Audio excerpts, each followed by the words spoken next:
இவ்வளவுதான் படம் பார்த்துட்டு ரிவ்யூ கொடுக்குற நம்ம என்னதான் பிரம்மன் பட்டாஸ்னு 2 படம் தமிழ்ல நடிச்சு இதுல ஃப்ரெண்ட் ரோலும் வில்லன் கேரக்டரும் ப்ளே பண்ணியிருப்பாரு. தெலுங்குல லவர் கேரக்டரா நேனு லோக்கல் அப்படின்ற படத்துலையும் ப்ளே பண்ணியிருந்த நவீன் சந்திரா பாப்புலர் ஆனாலும் லவன்ற தமிழ் படம் மூலியமா தான் பயங்கரமான ஒரு த்ரில்லர் மூவி அப்படின்னு சொல்லி ரொம்பவே பாப்புலர் ஆனாரு அப்படின்னு சொல்லலாம்.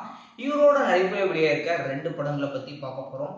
ஒன்று பிளைண்ட் ஸ்பாட். இந்த படத்தை ராகேஷ் வர்மா டைரக்ட் பண்ணியிருந்தாரு. பணக்கார வீட்டில் ஒரு பிரச்சனை நடந்திருக்கு. இதன் காரணமாக ஒய்ஃப் சூசைட் பண்ணிட்டாங்க. நவீன் இன்வெஸ்டிகேட் பண்ணதுக்கப்புறம் அது சூசைடில் கொலை அப்படின்னு கண்டுபிடிக்கிறாரு.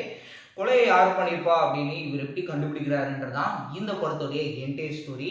லெவனை பார்த்துட்டு இந்த படத்துக்கு எந்த விதமான எக்ஸ்பெக்டேஷனும் வச்சுக்காதீங்க. ஏன்னா படத்தோட ஸ்க்ரீன் பிளே ஏதோ ஒரு டப்பிங் படம் பார்க்குற மாதிரி தான் இருந்தது. ஓரளவுக்கு சுவாரஸ்யமாக கொண்டு போயிருப்பாங்கன்னு சொல்லலாம். மற்றபடி அவங்களுடைய பெர்ஃபார்மன்ஸ் வந்து நீட்டாக நடிச்சு கொடுத்துருந்தாரு. கிளைமேக்ஸில் ட்விஸ்ட் வைக்கணும் அப்படின்றதுக்காக வச்சுருந்தாங்க. ஒரு டீசெண்டான ஒரு த்ரில்லர் மூவியாக இந்த படம் இருக்குங்க. இதோட சூப்பரான ஒரு மூவி தான் 28 டிகிரி செல்சியஸ். அனில் வந்து டைரக்ட் பண்ணியிருந்தாரு. அப்பா கிட்ட போய் பொண்ணு சொல்றாங்க, நான் ஒரு பையனை லவ் பண்றேன்னு. ஆனால் அப்பா வந்து அனாதை பையனுக்குலாம் கல்யாணம் பண்ணி வைக்க மாட்டேன் அப்படின்னு சொல்லிடுறாரு.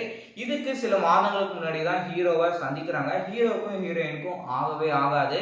ஆனால் நம்ம காலேஜில் தான் அந்த பையன் படிக்கிறான் அப்படின்னு தெரிஞ்சதுக்கப்புறம் ஒரு ரெஸ்பெக்ட், அவங்க மேலே வந்து ஒரு காதலும் 2 பேரும் வந்து பண்ணிட்டு இருக்காங்க.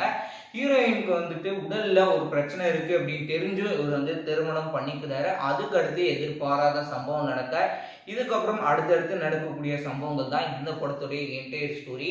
நல்ல ஒரு ஃபீல் குட்டான ஒரு லவ் மூவியாக கொடுத்துருந்தாங்க. ஒன் சைட் ஆகட்டும் இல்லை டபுள் சைட் ஆகட்டும், உங்களுடைய பார்ட்னரோட இந்த படம் பார்க்கும்போது வேற லெவலில் ஒரு எமோஷ்னல் கனெக்டான ஒரு மூவியாக இருக்கும். இன்னொன்று படத்தில் எதிர்பாராத ஒரு ட்விஸ்ட் தான் ரொம்பவே ஷாக்கிங் ஆகிற அளவுக்கு கொடுத்துருந்தாங்க. பயங்கரமான ஒரு த்ரில்லர் மூவி அப்படின்றதுலாம் கிடையாது. பயங்கரமான ஒரு லவ் ஃபிலிம். என்ன நம்மளுக்கு பயமுறுத்தல் அளவுக்கு இது ஒரு பேய் படமாக இருக்குமோ இல்லை ஒரு த்ரில்லர் ஸ்டோரியா அப்படின்ற டவுட்டோடையே இந்த படம் இருக்கும் அப்படின்னே சொன்னால் அது எந்த அளவுக்கு கொடுத்துருக்காங்கன்றத நீங்கள் படத்தை பார்த்து தெரிஞ்சுக்கோங்க. இந்த 2 படங்களில் நீங்கள் இந்த படத்துக்கு அதிகமாக வெயிட் பண்ணுறீங்க, ஏற்கனவே பார்த்துருந்தாலும் கீழே கமெண்ட் செக்ஷனில் மென்ஷன் பண்ணுங்கள்.